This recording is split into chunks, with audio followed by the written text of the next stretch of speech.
मित्र और विशेष रूप से मंच पे बैठी हुई मेरी दीदी छाया दीदी, फूलो देवी नेताम, मेरे छत्तीसगढ़ से राज्यसभा सांसद हैं, मेरे मित्र रवि सेठी हैं।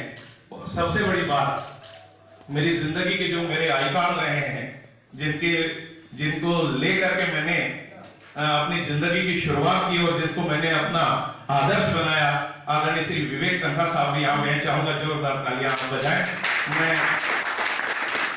मैं भाषण नहीं दूंगा क्योंकि हम लोग तो हमेशा भाषण देते रहते हैं, समय खराब भी नहीं करूंगा। 1 और 2 बजे के बीच में और किताब को विमोचन करके जल्दी से चला जाऊंगा। मैं सिर्फ 2 मिनट अपनी बात कहूंगा, उसके बाद छाया दीदी से 2 बात उनको यहाँ पे बुला लूंगा। है चाहे वो 1 मिनट दें, 2 मिनट दें, फिर जितना भी वो समय देंगे मेरी जिंदगी के गौरवान्वित क्षण। पहले तो मैं आपको शुक्रिया अदा करता हूँ। आपको, आपके और मेरे बीच में एक ऐसा धागा है। आपको मैं सच्ची बात कहूँ, आप मेरे लिए गुरु द्रोणाचार्य जैसे रहे हैं, मैं भील युवक एकलव्य जैसे रहा। ये मैं क्यों कह रहा हूँ? क्योंकि आपसे मेरी बहुत ज्यादा मुलाकात नहीं हुई है। आज से 32 साल पहले एक केस हाईकोर्ट में आपने लड़ा था, उस केस से मैं संबंधित था। वो एक ऐसा केस था जिसमें कहीं दूर दूर तक फैसला मिलने की संभावना नहीं थी, क्योंकि वो न्याय के विषय पे था। वो कोई बेल का मैटर नहीं था, वो कोई ऐसा मैटर नहीं था कि कोई रिट पिटीशन हो। उसमें सीधे सीधे न्याय की बात थी, न्यायपालिका की बात थी, करप्शन की बात थी। और जब मैं जबलपुर आपके पास भेजा है, आदरणीय विद्याचरण शुक्ल जी, कोई ऐसा नाम नहीं है कि जिनको लोग न जानते हो, मैंने कहा उन्होंने मुझे आपके पास में भेजा है और बड़ी उम्मीद करके मुझे आपके पास भेजा है कि मुझे न्याय मिलेगा। और सही बात तो यह है कि एक वकील न्याय दिलाने के लिए ही होता है, वो सच्चा न्याय दिलाने के लिए होता है। तनखा साहब, आपने वो केस लड़ा और उसमें एक ऐतिहासिक फैसला न्याय के पक्ष में मिला। न्यायपालिका का करप्शन सामने आया और आपने उस समय जो फैसला लिया 32 साल पहले, रायपुर के छत्तीसगढ़ से मध्य प्रदेश का सभी अखबारों में वो चीज छपी और इतना गौरवान्वित मैं महसूस हुआ उस समय, हमारा छत्तीसगढ़ भी, कि न्याय ऐसा भी मिलता है। उसी समय से आप मेरे आदर्श रहे, बहुत आगे निकल गए। मैं भी अपनी पारिवारिक रोजी रोटी में रहा, मैं भी पीछे उधर चला गया, लेकिन मैं कभी आपको भूला नहीं। मैं हमेशा आपको अपने गुरु के रूप में याद करता रहा। 4 साल पहले मैं बीमार हो गया, मेरे पैर में वेदांता 3 महीना एडमिट रहा। उस दौरान मेरी 2 उंगली काट दी गई, तलवा काट दिया गया, फिर प्लास्टिक सर्जरी करके जोड़ा गया 2017 में। मैं उसको लिखूंगा नहीं तो मेरे साथ दफन हो जाएगा। फिर वहां बैठे बैठे मैंने किताब लिखनी शुरू की कि मुझे किताब लिखनी चाहिए। और तनखा साहब, आज वो जो एक किताब मैंने उस समय बैठे बैठे लिखी, कोरोना आ गया, फिर मेरी स्टेनो और मैं, हम लोगों ने झूठ बोल के हम लोग जाके कोरोना काल में क्लिनिक खोलते थे। मेरी बहुत डॉक्टर है, उसकी क्लिनिक है, और जब जांच करने वाले लोग आते थे तो मैं उनसे कहता था कि भाई ये स्टेनो है, मैं यहाँ का इंचार्ज हूँ और हॉस्पिटल को तो परमिशन है। मैं अपनी किताब 5-5, 6-6 घंटे डिक्टेशन जैसे पेश होता था देता था और टाइप होती थी। फिर संयोग की बात है, मुझे पब्लिशर अच्छे मिले, मैंने 1000 पेज की किताब लिख डाली। मास्टर श्री भी उन्होंने बोला बहुत बड़ी, उससे 3 टुकड़े हुए और वो 3 किताबें मेरी बन गई हैं। वो शानदार तरीके से छपी हैं। मेरी दिली तमन्ना थी कि मेरी किताब का विमोचन तनखा साहब करें, चाहे कहीं भी करें। इस 1 साल के दरमियान मैं आपके पास 3 बार आया। आपने एक बार में कहा, शिव मैं तुम्हारी किताब का विमोचन करूंगा। और आज मेरी जिंदगी के लिए वो क्षण है, मेरे छत्तीसगढ़ प्रदेश के लिए, मेरे परिवार के लिए वो क्षण है जो भूतो न भविष्यति। एक गुरु आकर के शिष्य की किताब का विमोचन करे, इससे बड़ी बात मेरे लिए और क्या हो सकती है। मैं अपना समय नहीं दूंगा। एक शिष्य के रूप में मैं आपको क्या दे सकता हूँ? आप इतना, आप आइकॉन रहे, मैंने आपसे सीखा। मैंने आपका फेसबुक में और एक जगह और भी पढ़ा था जिसमें आपने ये बात की थी। मैंने अपने, मेरा बेटा चार्टर्ड अकाउंटेंट है, उसको मैंने कहा था कि रवि सुनो, तनखा साहब क्या बोल रहे हैं कि जिस दिन मुझे जीवन से समझौता करना पड़ा, जिस दिन मुझे सिद्धांतों से समझौता करना पड़ा, मैं उस दिन राजनीति छोड़ दूंगा। ये आपका लेख छपा था। मेरे लिए मेरी कोर्ट जिंदा है। जहां मुझे ये लगेगा कि मेरे ऊपर किसी भी प्रकार की उंगली आ रही है और मैं सिद्धांतों से समझौता कर रहा हूं, मैं राजनीति छोड़ करके अपनी कोर्ट चला जाऊंगा। आप सामान्य हूं आपके लिए, सूरज को मैं क्या कह सकता हूं उनके लिए। मेरे लिए तो आप गुरु रहे, गुरु और शिष्य से बढ़कर के कोई रिश्ता मेरे लिए नहीं है। मैं बहुत ज्यादा आपका आभारी हूं। मैंने केवल शिष्य के नाते इतना किया है कि जो मैंने किताब लिखी है उसके पहले पन्ने में मैंने आपका आभार व्यक्त कर दिया है।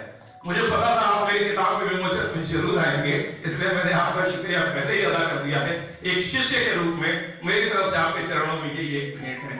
बाकी तो ऐसा है, जब भी आप मुझे समय देंगे वो समय मेरी जिंदगी के लिए बहुत कीमती होगा। मैं इतनी बात कहना चाहूंगा, सबको शुक्रिया अदा करना चाहूंगा, समय नहीं लूंगा क्योंकि आप लोगों को दीदी भी धरना छोड़ के आई हैं, धरने में जाना है, आप भी बहुत समय निकाल के आए हैं। मैं सबसे पहले दीदी को बुलाऊंगा 2 मिनट, फिर फूलो दीदी को बुलाऊंगा, फिर मैं धरना साहब को बुलाऊंगा।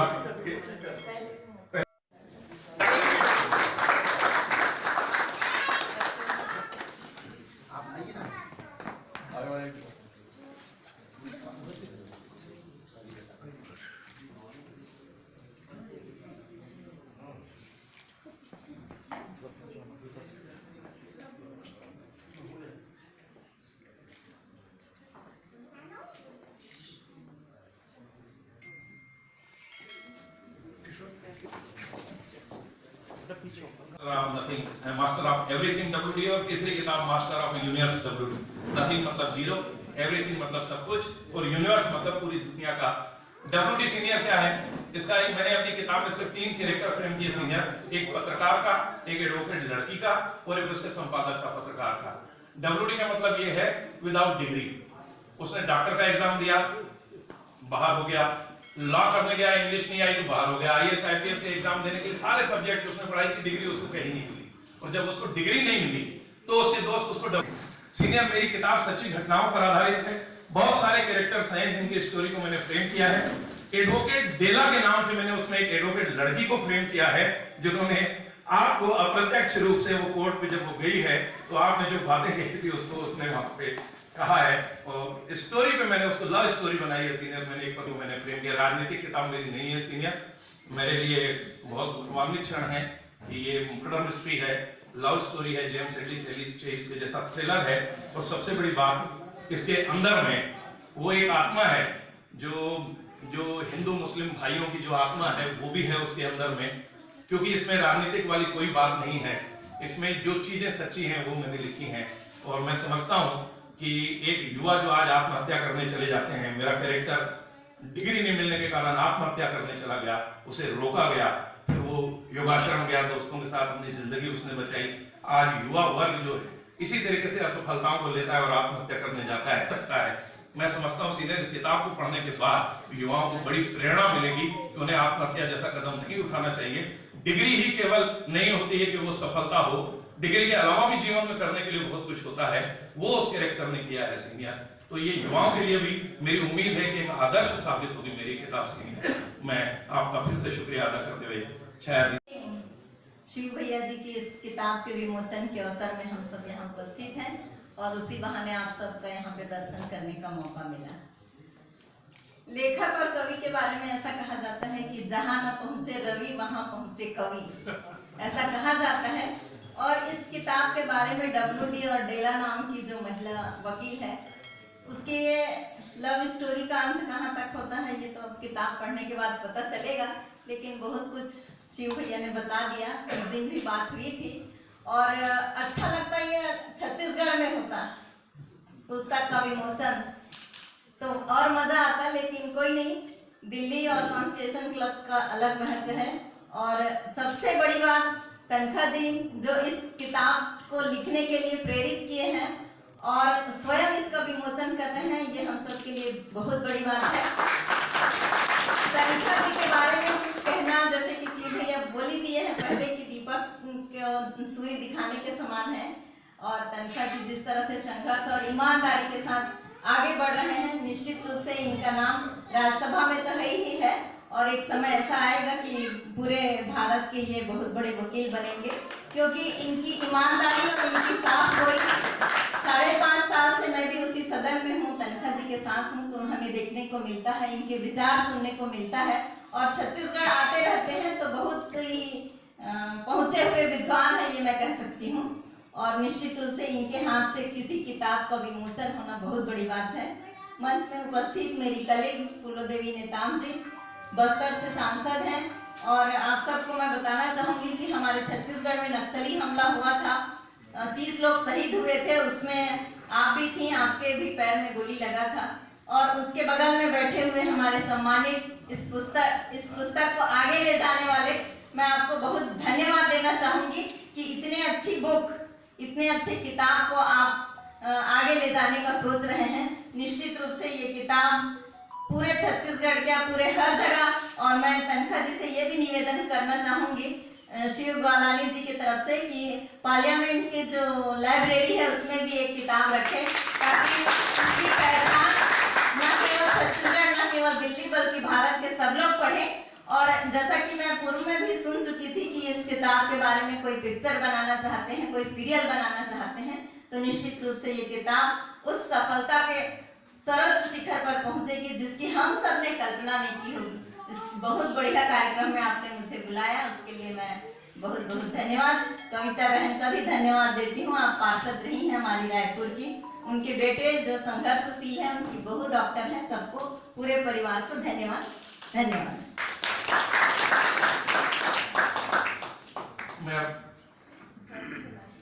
इस सब बुक के विमोचन कार्यक्रम में उपस्थित हमारे जाने माने राज्यसभा के सांसद और एडवोकेट परम आदरणीय सम्मानीय विवेक तनखा साहब, और मेरी दीदी जो छत्तीसगढ़ से, रायपुर से हैं, और राज्यसभा सदस्य सम्मान्य छाया वर्मा जी, और इस बुक का लेखक आदरणीय हमारे शिव ग्वालानी जी। मुझे खुशी हो रही है कि आज मैं इस मंच में और आप लोग के बीच में खड़ी होकर बोल रही हूँ। मेरा ये सौभाग्य है। जैसे कि छाया दीदी ने झीरम घाटी का जिक्र कर दिया, तो क्या सारा चीज़ मैं भूल जाती हूँ, क्योंकि हमारे जो छत्तीसगढ़ के जो शीर्ष नेता थे वो हमारे आंखों के सामने शहीद हुए। करीब 30 लोग मारे गए। जहाँ झीरम का बात आता है ना, तो मैं सारा चीज भूल जाती हूँ।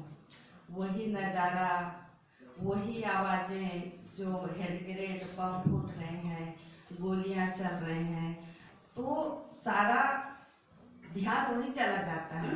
मेरे को आगे क्या बोलना है, क्या करना है, ये ध्यान ही नहीं रहता है। इसलिए जहाँ पे झीरम का जिक्र होला, तो वो मैं सारा चीज़ भूल जाती हूँ, वो जगह देखती हूँ, वो जगह दिख जाता है। बस मैं शिव भैया को बहुत बहुत बधाई देती हूँ, शुभकामनाएं देती हूँ, जो उन्होंने अपने सुख दुख के समय अपने जीवन का उतार चढ़ाव देखा और इतनी बड़ी पुस्तक लिखे हैं। मैं उनको बहुत शुभकामनाएं, बधाई देती हूँ। निश्चित तौर पर इनको हम पढ़ेंगे। और आदरणीय विवेक तनखा साहब जी को मैं 98 से जानती हूँ, हमेशा मिलती रहती थी। मेरा भी एक केस लड़े हैं, इलेक्शन पिटीशन दायर हुआ था, तो जबलपुर महीने 2 महीने में जब भी बुलाते थे तो मैं उनके दर्शन करने, आशीर्वाद लेने जाती थी। हमेशा उनका सहयोग, आशीर्वाद हमें मिला है। और मैं ज़्यादा ना कहते हुए, क्योंकि वो झीरम आ रहा है, मेरे पैर में आज भी हैंडग्रेड के छर्रे हैं, थोड़ा तकलीफ तो रहता है, इसलिए कि वो निकल नहीं सकता, बहुत गहरा गया है। डॉक्टरों से सबसे सलाह ली, और नस कटेगा तो पैर सुन्न हो जाएगा। एक गोली था वो निकल गया। आदरणीय विद्याचरण शुक्ल जी, महेंद्र कर्मा जी, नंद कुमार पटेल जी को इस कदर ऐसे कभी किसी के साथ ना हो, वो मेरे आंखों के सामने देखने को मिला है।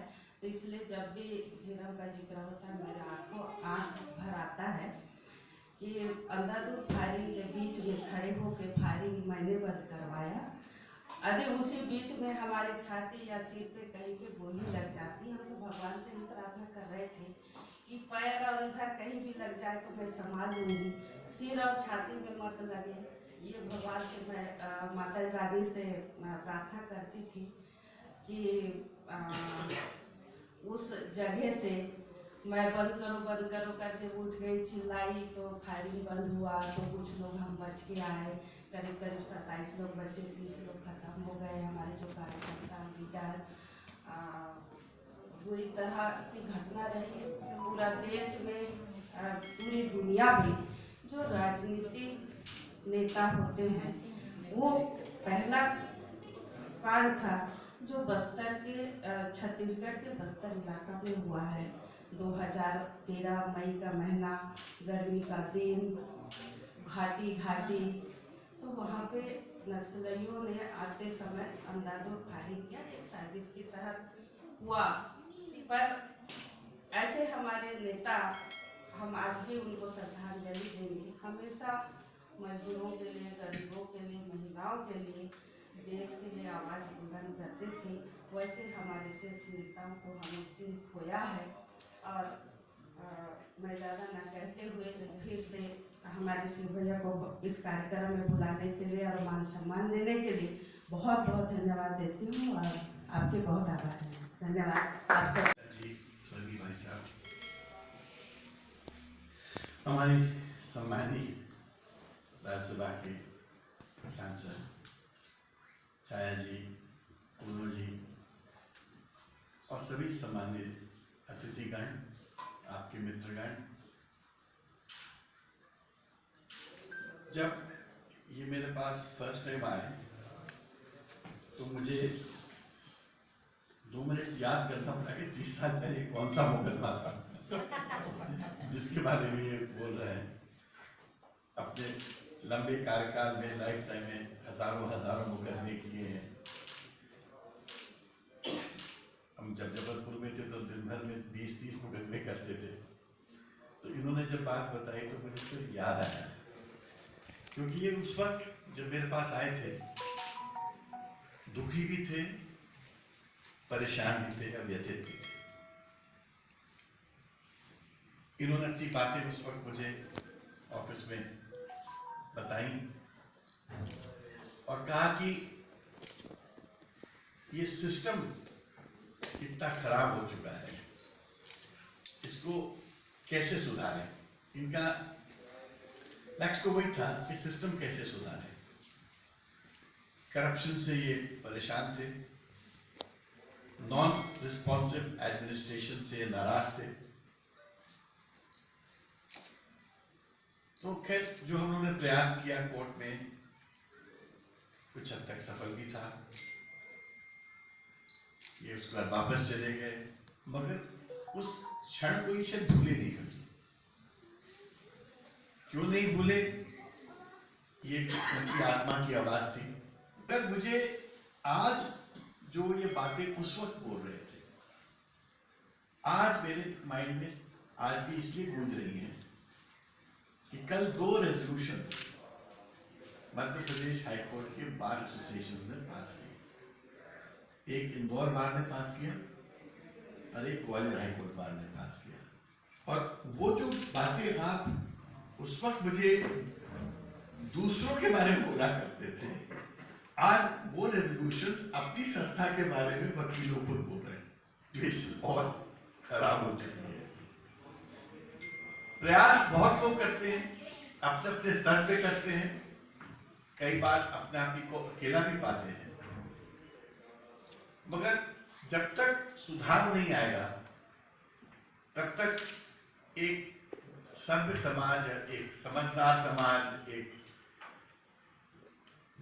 पीसफुल समाज जिसकी हम परिकल्पना करते हैं या कल्पना करते हैं, वो कैसे स्थापित होगा।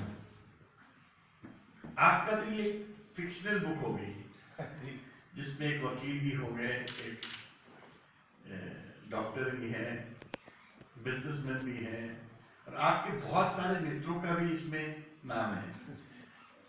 आपने रिजवी साहब के चेंबर की बात की, बहुत सारे मैं देखता था, बड़े बड़े जो रायपुर के वकील थे उनके भी विषय में आपने लिखा है। एक प्रकार से आपके संस्मरण है जी।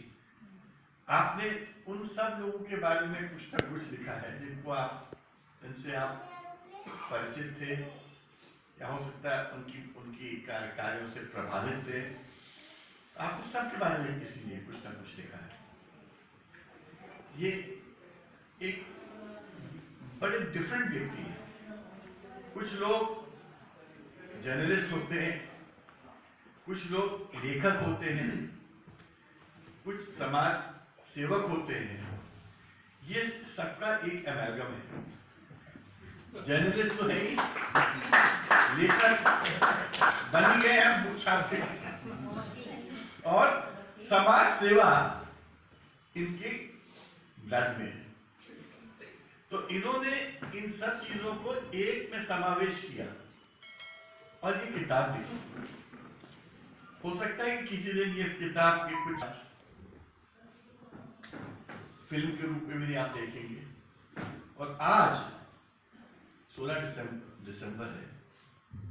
एक one of my important missions, जब एक पूरी सरकार को हिलाया था, जब सरकार को कोई छू नहीं पा रहा था, तो हमने कॉलर पकड़ के उस सरकार को हिलाया था। आज उन विसिल ब्लोअर्स का जो हमारे उस वक्त साथी थे, उन पे आज एक फिल्म भी रिलीज हुई है व्यापम में आज। तो एक वो जो आप क्षण की बात कर रहे थे, आज के दिन कितने सारे सिमिलर चीजें कनेक्ट हो रही हैं।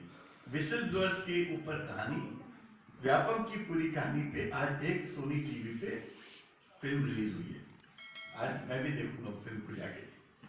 और जो इस प्रकार की जो हम केसेस करते हैं, जहां हम पूरे सिस्टम को चैलेंज करते हैं, वो केसेस हमारी जिंदगी के पार्ट बन जाते हैं।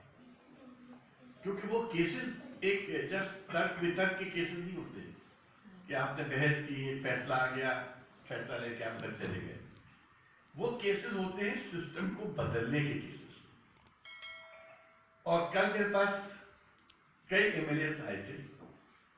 मैं तो ये भी कह सकता हूँ कि जरूरी नहीं कि वो हमारी पार्टी के थे, विपक्ष के भी आए थे मेरे पास। और कल हमसे एक ही बात बोल रहे थे कि तनखा साहब, फिर से आप अलग तो जगाओ। कहने क्या करें, चीजें इतनी बदतर होती जा रही हैं, इतनी खराब होती जा रही हैं, और उनका विरोध होना बंद हो गया है। सबसे बड़ी प्रॉब्लम हमारे समाज की ये है कि आज गलत का विरोध नहीं हो रहा है, और लोग डर गए हैं, थक गए हैं। जो बोला, जब तक पढ़े लिखे लोग जो थोड़े निस्वार्थ भाव से काम करते हैं, अगर वो भी सामने नहीं आएंगे तो आएगा कौन, बोलेगा कौन?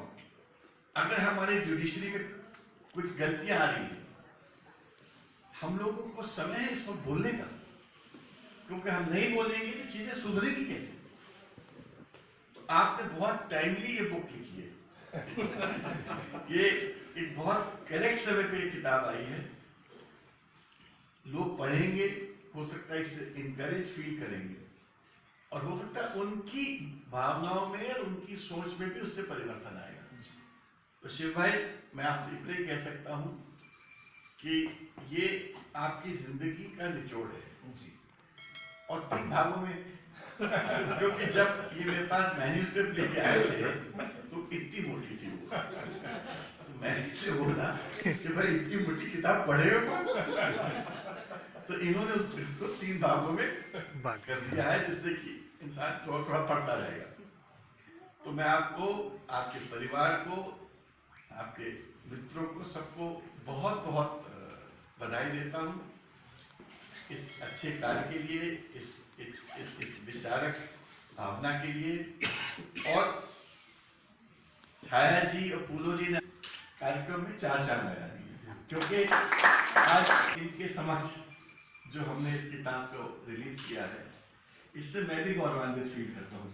आप लोग दोनों बहुत अच्छे, सभ्य और बड़े अच्छे लोग हैं। दोनों लेडीज इतनी अच्छी हैं। इन्होंने अपना स्थान दिल्ली आके बनाया।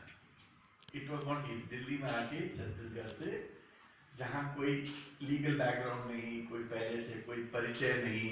जब पहले दिन आई होंगी तो शायद इनका किसी से परिचय नहीं होगा पार्लियामेंट से, पर आज ये परिचित है, आज सबको जानते हैं, और सब इनको पहले नाम से जानते हैं और उनको भी जानने लगे।